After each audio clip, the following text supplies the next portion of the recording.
The USA Network has a big hit with its series The 4400, both with viewers as well with the critics who've nominated it for 3 Emmy Awards this year. One reason people love the show is the great writing and, of course, the futuristic theme. Another reason is joining us this morning, the lovely exotic actress Karina Lombard. You've seen her, she's a Playboy model. You've seen her in films such as The Firm, Legends of the Fall, and Last Man Standing. You've also seen her last month in Playboy. Karina Lombard, welcome to the Bob Rivers Show. How are you? Good, and you? Very nice. Are you enjoying yourself? I want to ask you a question. What is exotic actress? What does it mean? Exotic, to me, I can define it in a couple of words. I can't hear you. What did you say? He said he can tell you what exotic means. Go ahead, Joe. When you were on that beach with Tom Cruise, that was about the most exotic thing I've ever seen on film. I mean, you seduced Tom Cruise way before Katie Holmes did. To me, exotic means rare, a little different, something that we aren't used to seeing. Oh, interesting. A mixture of features. Guys, will you shut up and let the exotic woman talk, please? Yes, please. Well, she sounded a little offended by the word. I don't want it mean to offend. What it means. I cannot hear. You cannot hear us well enough? I hear you well, but not the other person. It's like very far away and very unclear. Oh, Joe, I fixed you, Joe. Oh, okay. Yeah, go Can ahead. you hear me now? Yeah. Okay. Okay. So exotic, I guess, means, as opposed to erotic, right, which is lower in class and higher in just get it done.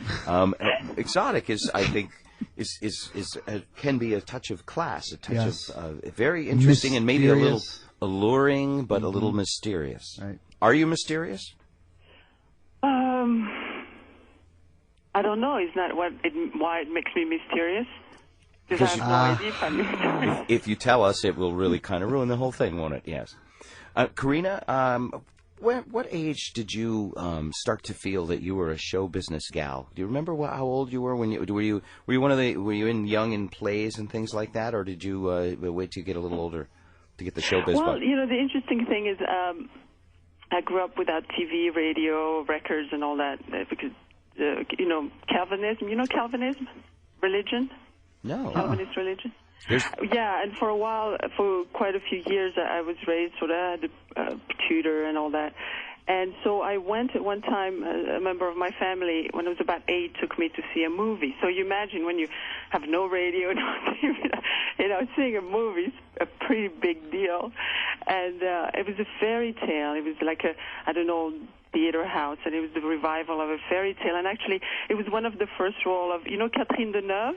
Catherine Deneuve, sure. Yeah, and it was one of her first movies, and it's a fairy tale it's called Donkey Skin, and it's about a king who has a donkey that when he craps, it comes out diamonds and emeralds and, lots and gold comes out. That's so exotic. He's obviously very wealthy. Yeah, I've seen that in Tijuana. He sees his donkey well. And anyway, it's an amazing fairy tale, and I remember watching that and very clearly feeling this is what I'm going to do. I'm going to do that, but it was not like acting. It was not that clear. No, and in fact, I never grew up saying I'm going to be an actor at all because you were discovered. The background I come from, it's not work. You get a serious job. Like a banker. That's a serious job. You were discovered. You do not become an artist. No, I guess you can't hear me that well either. Hi. You were discovered by a photographer. You were working on a Calvin Klein jeans campaign, and you ended up on a billboard. What was it like seeing yourself on a billboard for the first time? It's interesting. Somebody asked me that about watching the 4400 because I saw that episode last Sunday, and they say, "Oh, how does it feel?" And the thing is, the only time where you really concentrate is when you do it. Once it's out, it's nice, but it's sort of you're detached from it because it's gone, It doesn't feel like you. But it's not really. It's just, When you see the billboard, it doesn't feel like that's you up there. No, it does, and you think, oh, that's great, but it's not. I don't know. I've never. I don't get it. I don't really feel anything when I see my work. I just look at it as, am I communicating what I wanted to communicate at that moment, and that's it. There's no like, oh my God. Well, I'm sure you're the Not only at all. Calvinist in history to get paid by Calvin Klein to do anything. Yeah, that's definitely a heavy religion and a completely different, Calvin Klein being a completely different idea. Have you moved away from the Calvinist religion a lot? I mean, I assume now. I was just, I was raised, because I was raised many different places and countries and people. I was raised Catholic. I had Catholic, Protestant, Calvinist, some Jewish. I was exposed to all the religions, so that was just the Calvinist era, Right.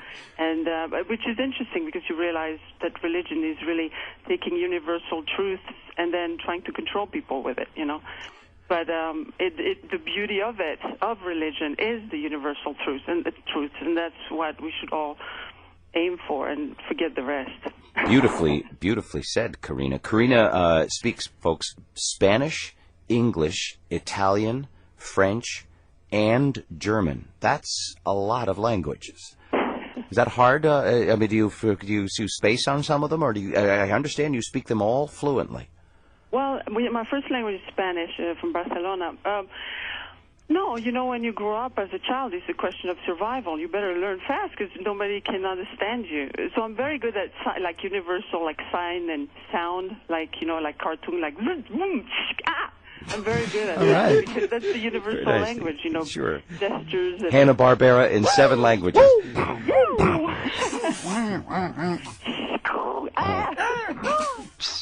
I love her. And that's awesome. Go ahead, Scott. Karina, when you were in Legends of the Fall with Brad Pitt, you played an American Indian, Native American, and your mom is Lakota. Is that right? Yeah. And Lakota, yeah. when you were in The Firm, you played an island type, the temptress. They said prostitute. I would hate to think of it that way. But you were born in Tahiti, so there was that heritage to draw from. In the L word, you speak Lesbianese. I don't mean to be. Did I live in that land? Not really, but it was a great journey to work on that show. It obviously made me grow up a lot. Did you have to? And here's the thing: you're probably not a lesbian. Right. God hope not. It's none of our business. I had a hard time watching that show. I tried it because I couldn't. I knew that we're actresses playing lesbians. I would think that would be one of the hardest things to do, is to play the sexual orientation that you are not. No, I think it's very liberating. I think everybody should try it, Okay, I'll be a lesbian. Because it's so taboo, It's like, ooh, It's like, what is so... what are you thinking about when you think... Well, did you spend time with a bunch of different lesbians? Did you learn their ways? Goodness. We were so educated on that show from the get-go. I mean, Eileen was very thorough. She wanted us to know everything about lesbian life and what it meant to be a lesbian. And so we had lectures, we had demonstrations, we had little snippets of films, and it was amazing. I mean, I know everything about that work. It's critically acclaimed, and Karina Lombard is starring in the USA Network series The 4400. It's Sundays at 9 p.m. We want to see you there. Would you do me a favor? Would you say goodbye to us in 3 or 4 different languages, Karina? Adios. Hasta luego. Au revoir. J'espère bientôt vous revoir. Auf Wiedersehen. And... Goodbye. Monkey. Oh, beautiful. Thank you, Karina. Very nice. Ciao.